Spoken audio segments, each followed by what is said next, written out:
welcome everybody, and we're having a talk time with Sheriff Edenfield. So today, we've had the pleasure of sitting down and talking to my dear friend Sheriff Edenfield. How's it going, Sheriff? Going great, Byron. How are you today? I'm doing outstanding. It's just coming off of the spring break, and man, I tell you, I'm happy that these kids are back in school. Yeah, the spring break was nice. You know, it gave us a little time to do some training with our school resource deputies, but but it's a good thing to get them back in school. You know, before long it'll be summertime. Yeah, a couple more months and school will be out. Right around the corner. So I wanted to hit you with a few questions, and then allow you to open up and tell us about what you got going on and some of the cool things that's going on with Jackson County Sheriff Department, and what some new things we can expect. One of the biggest things I want to talk about, I'm glad you mentioned about spring break, because as we could see in some of the most recent news out in Bay County, they're having a rough time at Panama City Beach with a lot of the violence that's going on. And I've got to commend you for the work that you've been doing, because man, it seems like every other day there's something crazy going on, and you've been handling and dealing with it straightforward. But most recently, I want to say it was a couple of months ago, over into the Camelton area, the Club Underground, I believe it's called, was you shut it down due to a shooting that resulted in a death.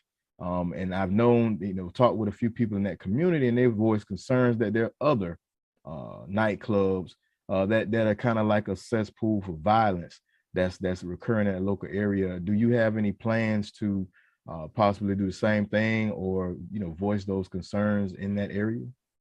Well, like you said, the club on Dion Road, it's called Club Underground. It's right there at the state line. And a lot of times things would happen up there and we would never know about it. Shootings, fights, things of that nature, violent things. So back in December, on Christmas, we actually got word of a shooting via Dothan PD, because someone had went to a hospital in Dothan. And so when our deputies and investigators went out to check and investigate it, there were several bullet holes in the building, and come to find out those were from previous shootings. So who knows how many were out there already. And then fast forward, and back in February, they had the incident out there. We had a big party, and where the gentleman was shot and actually killed. And Jackson County doesn't need that kind of stuff going on in our county. Our citizens, they don't expect that, they don't deserve it, and they're not going to tolerate it. So we reached out and started doing some investigating of our own, and actually got up with the property owner, and come to find out there was no business license, there was no certificate of occupancy, there was no alcohol license, and there were things going on there that were illegal, and that's where we came in. So the owner of the property graciously decided to close it, which was a good decision on his part. And and I know there's a few more around that occasionally we'll have parties of like such, but if there is illegal activity going on at those establishments, underage drinking or selling alcohol without a license or illegal narcotics, you can expect to see your sheriff's office there. And that's one thing that the main point that I made in the show was like, a lot of times, club owners, because I've dealt with, club promotion back in the day, and a lot of times club owners, they get attracted to that young money, Yeah. And they want to pack the building, and they start to lose sight and lose focus of safety, and all of those things that would attract violence. And when something happens, especially if they're not prepared, they don't want to pay the money for the security. They don't want to do the work to attract a different type of crowd. And so that fast money is young folks, but what also comes with young people is violence, is that young energy, that testosterone floating around everywhere, along with that tough guy juice, Right.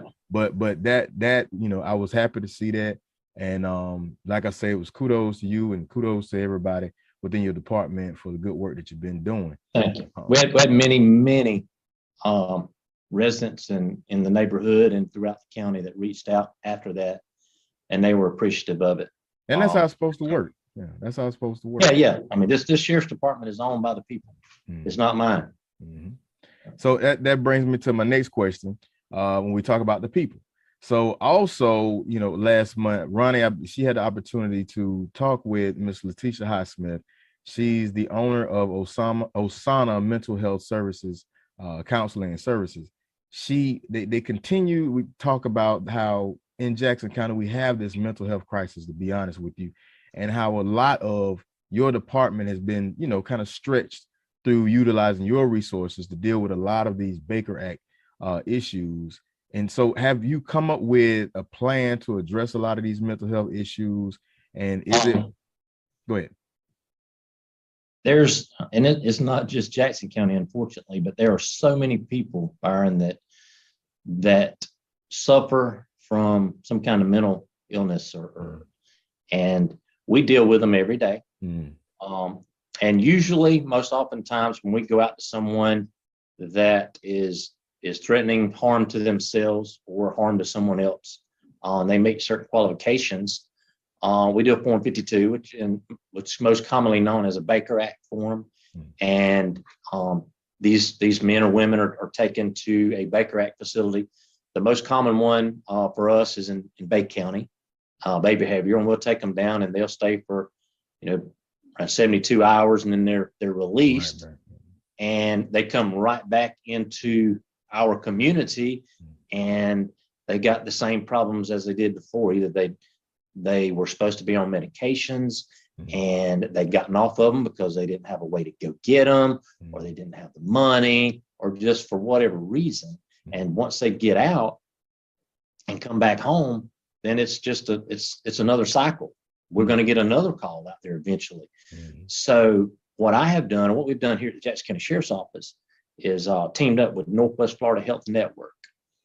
And we already have in place a mobile response team.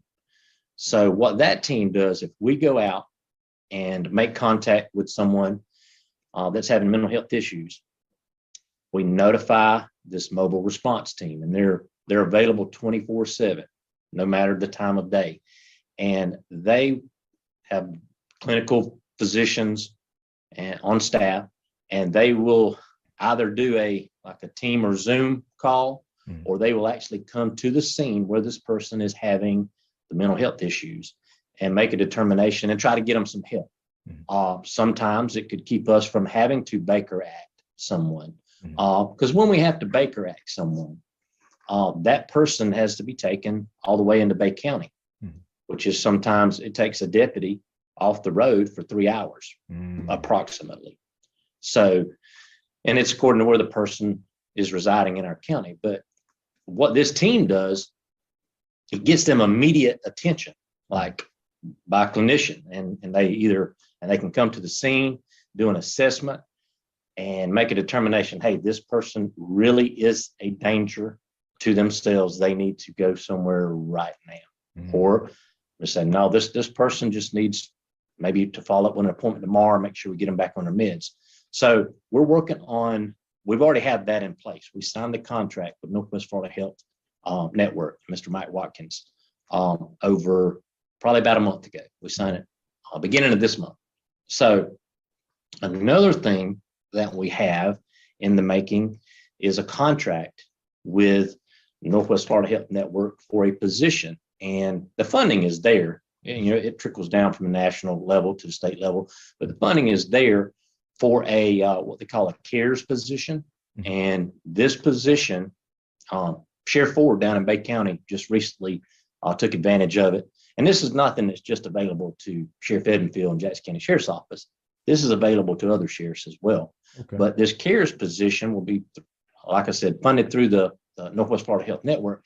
But it will be a person who can, in the event we have a Baker Act or someone that's Marksman Act, because of drugs or narcotics addiction, and they go to a facility, and once they get out, that deputy, they don't have time to go by and follow up with that person and say, hey, are you okay? Are you taking your medications? How's things going? But this it's sort of like a caseworker. This position will be, and that person will receive training through the Northwest Florida Health Network, but will be available. It'll be an employee of the sheriff's office, paid by contract through the network, and that person will be there to follow up on all those Baker Acts and all those Marchman Acts that's released from the hospital, just to see, hey, do you need a ride to life management? Do you need a ride to, or how can I help you be successful? Because mental health illness is real. It's real as real can be. Yes, it is. And locking someone up is not the answer to it. I mean, obviously, we have to do that sometime, Byron. I know you know that because of their safety and the safety of the public, but that's not going to fix their problem. So we got to find out what can help them with their problems and try to get them some help. We're also, we've written a grant through Attorney General Ashley Moody, she's a huge supporter of law enforcement. But we've submitted a grant to her office to get a grant-funded position here that would be a victim's advocate for employed by the Jackson County Sheriff's Office, paid through a grant through the Attorney General's office, but that would be there to assist victims of any crimes within our county. Because most oftentimes we get so focused, especially in situations when it's a murder, a serious crime, it's all hands on deck. All the men and women here are focused on finding the person that did this. And sometimes it's easy to lose focus of the victim. And because we're so focused on catching the bad guy, and this victim's advocate will be a huge, huge plus for us. That'll be that person that could step to the victim and sort of keep them updated and in the loop of what's going on as much as they can, but also let them know about anything that's available to them, all the services that's available to them.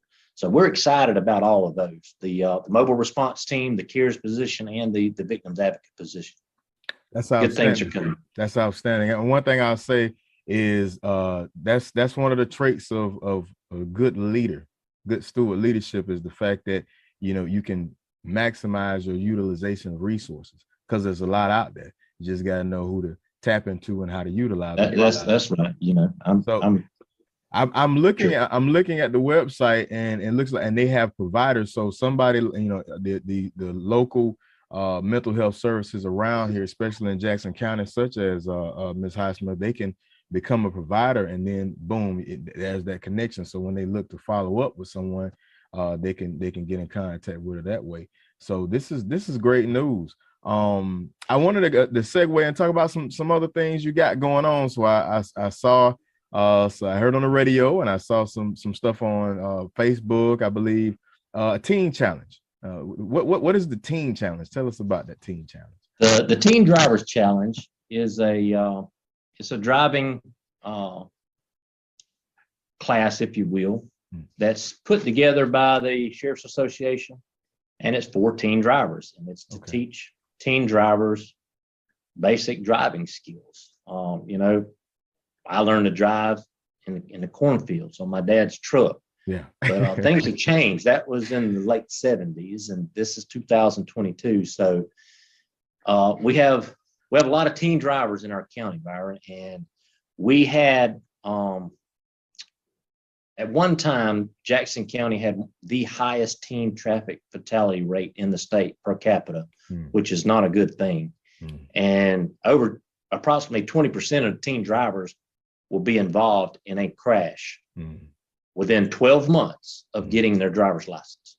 Yeah. So 2 out of 10 is going to be in a crash. Yeah. And this class, it's free of charge to our citizens, and it's for our teen drivers. You must be at least a permit licensed driver, so 15 and up, and have your learner's permit. And we have the classes. Our next one is April the 9th out at the Ag Center, and we're going to try to do roughly one a month, and most of them be on Saturdays. Now, when school's out, we may start offering them through the middle of the week, and utilize some of our school resource deputies to help teach it. But this class is basically a 1 day, 8 hour, roughly. Bring your driver, your teen driver, and if they have a vehicle, that they're accustomed to driving, by all means, bring it. Mhm. But if they don't have a vehicle, bring them anyway. Okay. I'll put them behind the wheel of a safe vehicle. And in this class, there's some classroom part, and they talk about statistics, and they talk about distracted driving, which is big with not just teenagers, but anybody, all drivers. And we give them a lot of statistical data.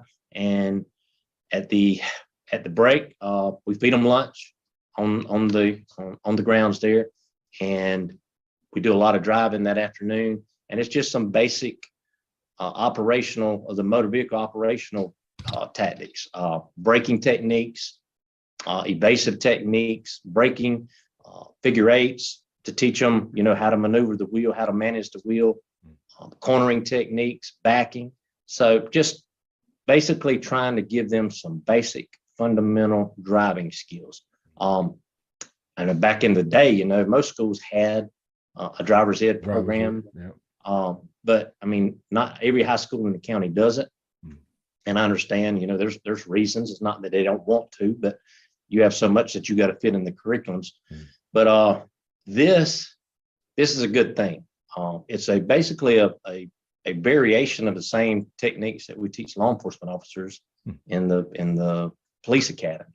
So I think it's a good thing. It's free, and we've had one class so far, and we had, I think, either around 10 in it. And that was a good number for me, because you get too many, it takes away from the amount of time that the student gets to drive. So 10 is a good number. And those kids, they were excited about it. They had a good time. They learned some skills. The parents were grateful. And again, it's at no cost to the parent. Just bring the kid up there. If they've got a car they drive, bring that. And if not, we'll provide one. And at the end of the day, come back and get them. We'll feed them lunch, and maybe along the way they learn a few skills. And the point of the whole thing is to reduce accidents and save lives. And you can't put a price on the life. I have an 18-year-old daughter that's a driver. So I feel what these parents feel when their kids get on the road. Yeah. Because you worry about it, and you can't help but worry about it. So we want to do our part to try to protect our kids.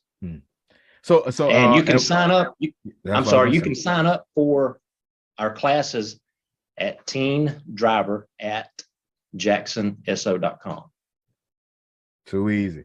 And also I got my own little stickler, because growing up, I lost a lot of good bit of friends from just falling asleep on the road, trying to get out there and drive all the way to Panama City or Tallahassee, and would just fall asleep on the road. But my biggest pet peeve, and that's what I try to tell my younger cousins and things like that. Hey, no hot dogging, and remember the right lane is not your passing lane. Okay, your passing lane is the left lane. So don't sit in the left lane and just ride all day long.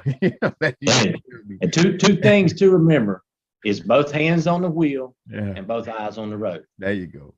you stick to that. That prevents a lot of accidents. Yeah, but you kill eyes on the road, hands on the wheel. You're right about that. Oh, and tell us about your concealed weapons course. And I know it's been a hit in the past. Yeah. I've always been a huge supporter of the Second Amendment, and we live in a rural county. Not many people doesn't have weapons. And obviously that Florida allows you to carry a concealed weapon by law, if you follow the procedures and obtain a concealed carry permit. And I teach, one of the prerequisites to that permit is you have to have a gun safety course. And I've been a firearms instructor for a large part of my career. And so I teach those classes, which is a prerequisite. And I've always used it as a fundraiser for this and that. And I did one a couple weeks ago. Our next one is this Saturday, April 2nd, right here at the Sheriff's Office at 4111 Governor Rick Scott Drive. You do not have to bring a gun or ammo, just bring your identification and your $35 donation. And all the monies that we take in from these concealed carry classes will be spent in the community. These particular classes that we're doing right now, we will give the money to the senior classes throughout the county. Sweet. And I think there's 6 of those, counting our counting Hope School. It's six senior classes. So we're going to try to give them some money to spend on their kids on project graduation or graduation night. And so it's a big win-win. We help folks legally obtain a concealed carry permit, and we raise money for a good cause. And it also counts for the shooting portion of your hunter safety. So if you got a teenager that's trying to get a hunting license, because by the time they reach the age of 16, they have to have a hunting license if they're going to hunt alone. So that will suffice for that as well. So the last class we had, first part of March, I think it was the first Saturday in March, we had over 30 students in it. So we're looking for a big class this Saturday as well. And we're excited about it. And obviously your sheriff's a huge supporter of your Second Amendment right. Outstanding. Yeah. And that's probably one of the biggest things with having a concealed weapons permit. A lot of people don't know the rules, when and where you can carry. But I have one myself. So that's great. Yeah. And a lot of times we're so used to, especially those military folk, we're so used to, going to the range. And it's one of those things that you miss when you get out. And so you try to find somewhere to go where you can just, pop off some rounds and have your good time at the range. So yeah, I love to hear that. I love to hear about getting out there and giving some gun safety classes and concealed weapons classes. So that's great news. One thing I wanted to hit you with one of these questions, because I always like to try to pick people's brains and give folks kind of a real life and a real personal aspect to our leaders and our civic leaders out here, to our officials. What would you say has been your it's a two-part question. What would you say has been your biggest learning curve as sheriff, and also what would you say gives you the most pleasure as being sheriff of Jackson County? The biggest learning curve. I've always been a people person, Byron, my whole life, in my whole career. But I would say one of my shortcomings is the lack of patience. When I see things that I envision what it should be and what it is, and I want it fixed now. And I know it's not a good trait to have, but it is what it is. Yeah. But I'm learning. As the old saying, Rome wasn't built in a day. Yeah. And you can't. So it's taken a while, and some days I still get impatient. I just have to pray more about it. God's helping me for sure. I'm a faithful person. I'm a believer in Jesus Christ first and foremost. Just so you know, I'm not a perfect person by no means, but I serve a perfect one. There you go. But he's helping me with that patience thing. But that's probably the biggest learning curve, is realizing, hey, it takes time to get where you want to get, because I got lots of ideas and lots of things I want to see come to fruition and happen to make our county a better place. But I'm learning with the patience. I'm working on it. And to my other one, what would you say gives you the most pleasure? Gives you the most pleasure being sheriff? Serving the people. It's a calling. I mean, we tell all these guys that work here, you don't go into this line of business for the paycheck. Yeah.